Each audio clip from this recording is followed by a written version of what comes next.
Dengar, Cikgu? Oke. Ya. Selamat petang kepada Cikgu Lorita. Terima kasih karena sudi meluangkan masa untuk temu bual saya pada petang ini mengenai tugasan yaitu HBF 1103 Sosiologi dan Falsafah Pendidikan di Malaysia. Oke. Sebelum itu terima kasih kepada Cikgu sebab sudi membantu saya dalam tugasan ini untuk menyiapkan tugasan ini. Jadi sebelum kita memulakan temu bual, saya dapati Cikgu mempunyai pengalaman mengajar yaitu selama 31 tahun di sekolah rendah. Jadi bolehkah Cikgu kongsikan pengalaman mengajar Cikgu selama 31 tahun inilah? Oke, terima kasih Puan Islin. Oke, saya mula-mula bertugas di SK Kepayan, Kota Kinabalu selama 6 tahun lah. Dan waktu itu saya sebagai guru biasa, guru bahasa Melayu lah. Oke, guru bahasa Melayu dan juga guru bahasa Kadazan Dusun. Kemudian saya berpindah ke SK Muhibah Kudat. Nah, di sana saya berkhidmat sebagai guru biasa dulu untuk beberapa tahun. Kemudian di sana saya telah memegang jawatan sebagai penolong kanan HEM pada masa itu selama lebih kurang 8 tahun lah. Ya, kemudian pada tahun 2018 barulah saya berpindah ke sekolah sekarang yaitu SK Tegaro Kota Marudu. Dan sekarang saya bertugas sebagai penolong kanan ko-kurikulum. Oke, Cikgu. Terima kasih, Cikgu. Oke. Untuk soalan di dalam perbincangan kita petang ini, saya sudah sediakan di dalam slide.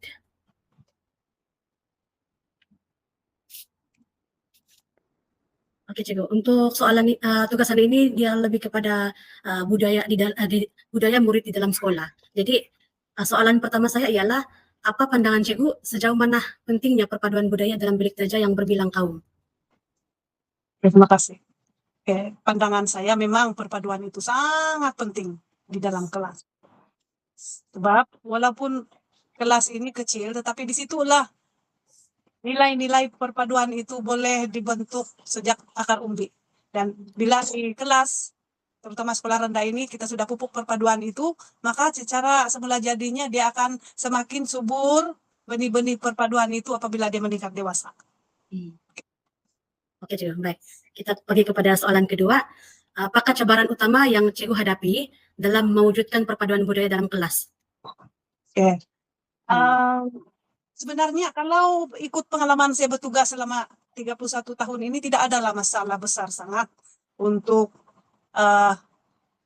perpaduan ini. Boleh dikatakan sekolah lama saya SK Kepayan, SK Muhibah, SK Tegaro. Dia punya murid-murid itu tidak ada istilah berpuak-puak, tidak ada istilah macam yang agama Kristen sini, agama Islam sini, yang Melayu sini, yang dusun sini, tidak ada. Cuma yang berlaku itu perkara kecil-kecil sajalah, yang main ujuk-ujuk, bahasa tempatan main ujuk-ujuk, main ejek-ejek, itu biasa lah tuh. Tapi kalau bilang masalah besar tidak ada sebenarnya. Oke, Cikgu. Saya jawab ikut pengalaman saja, Cikgu. Oke, tidak masalah, Cikgu. Oke, yang terus kepada soalan ketiga, bagaimana Cikgu menangani murid yang kurang berinteraksi dengan rekan dari kaum lain? Sebab dalam kelas itu kan macam-macam kaum. Ya.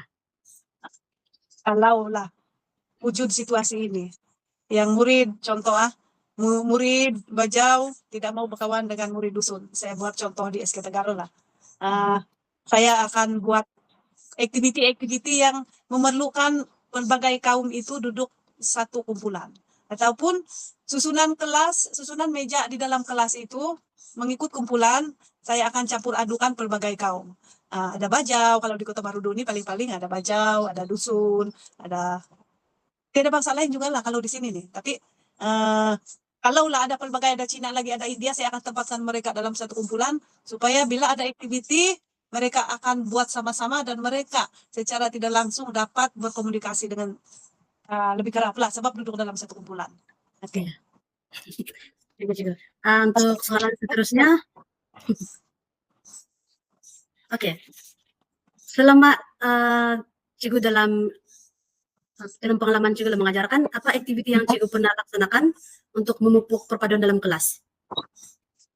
Oke, kalau macam mana ini? Memang dia punya skop dalam kelas saja kah? Ataupun boleh lebih luas? Contoh, dalam satu sekolah kah? Ataupun mau dalam kelas di ya? dalam kelas, ya. Oke. di Oke, kelas. kalau dalam kelas itu seperti yang saya beritahu tadi, activity-activity hendaklah dibuat dalam kumpulan. Oke, jadi contohnya apa activity lah. Contoh kalau saya buat PDPC melibatkan kuis, katakan. Saya akan tempatkan dalam satu kumpulan itu ada pelbagai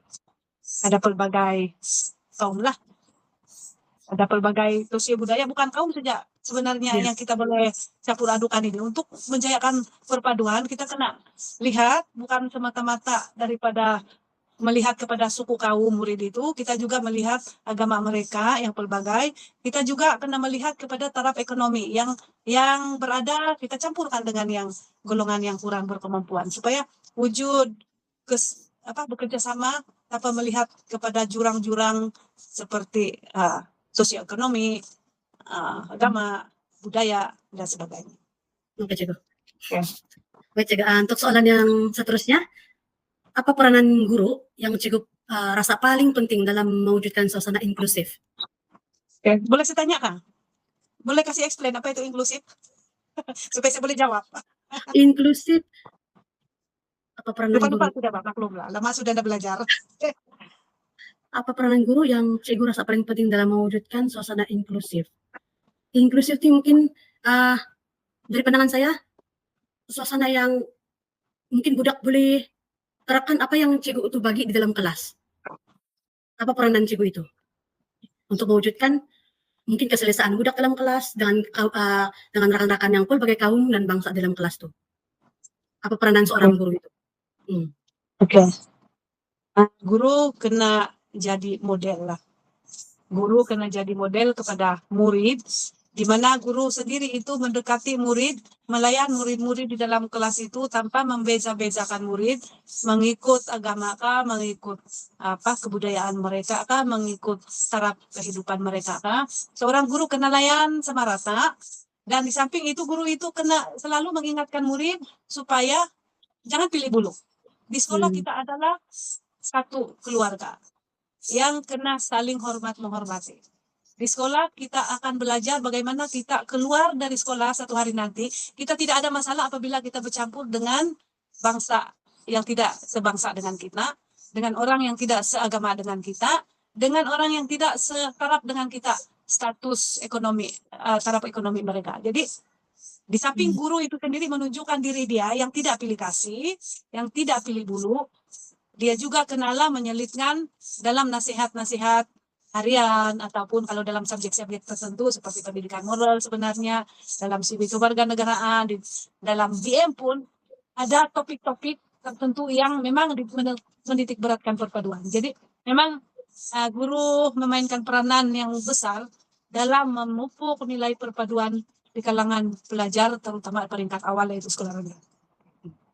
Terima kasih Cikgu jawaban tuh. Oke, kita beralih kepada soalan yang keenam. Oke, bagaimana Cikgu melibatkan ibu bapak dalam usaha perpaduan budaya di sekolah? Oke. Bagaimana guru melibatkan ibu bapak dalam usaha perpaduan budaya di sekolah? Oke, yang ini skupnya lebih luas di sekolah kan? Oke, jadi saya akan jawab dalam konsep ruang lingkup sebuah sekolah, bukan lagi dalam kelas. Oke, seperti yang kita tahu di sekolah ini wujud persatuan ibu bapak dan guru. Oke, dalam persatuan ibu bapak guru ini akan ada banyak aktiviti yang dilaksanakan untuk tujuan pihak sekolah membantu, pihak ibu bapak membantu pihak sekolah dalam memartabatkan tidak kira sama ada kurikulum, kurikulum ataupun dalam bidang stasiah murid. Jadi apabila kita membentuk aktiviti ibu bapak melaksanakan aktiviti gotong royong contohkan, kita kena seperti apa yang kita buat dengan kelas lah, di dalam kelas kita campur aduk kan ibu bapak itu berbagai kaum. Oke, campur aduk mereka yang beragama Islam, yang Kristen, supaya mereka tidak ada jurang pemisah. Jadi memang kalau di peringkat sekolah ini banyak sambutan-sambutan, terutama di bawah kurikulum, yang memerlukan ibu bapak itu hadir ke sekolah untuk sama-sama meraihkan ataupun merayakan sambutan. Sebagai contoh, hari raya. Walaupun hari raya kita jemput juga ibu bapak yang bukan beragama Islam. Ya. Walaupun namanya Tadau Kamatan, pesta Kamatan, itu kalau pikir-pikir itu adalah budaya orang dusun, tetapi kita akan meraihkannya berbagai kaum. Dan contoh, kalau pakaian beragam sepenuhnya Kamatan, pakai baju tradisi dusun, tapi bila di dalam sekolah kita mau perpaduan itu wujud, bukan ya bangsa dusun sedang pakai baju tradisi. Oke, yang lain-lain pun ikut pakai. Dan di kalangan guru sendiri, kalau musim Kamatan tidak kira lah dia orang Melayu, orang Cina, semua pakai baju Kamatan itu. Begitu juga Ya. kalau hari raya yang bukan Muslim pun semua pakai baju kebaya, pakai baju kurung. Jadi kalau ibu bapak kita jemput pun kita alu-alukan mereka begitu juga. Ikut sama merasai nikmat, meraihkan sambutan perayaan ataupun sambutan keagamaan sekalipun, mereka tidak segan-segan untuk meraihkannya bersama-sama. Jadi saya percaya ini sudah dapat membantu perpaduan di kalangan ibu bapak itu sendiri, selain daripada murid. Oke, Cikgu. Baik. Secara ringkas lah, Cikgu, pasal soalan 7 ini, adakah Cikgu rasa program seperti RIMUP benar-benar membantu perpaduan murid?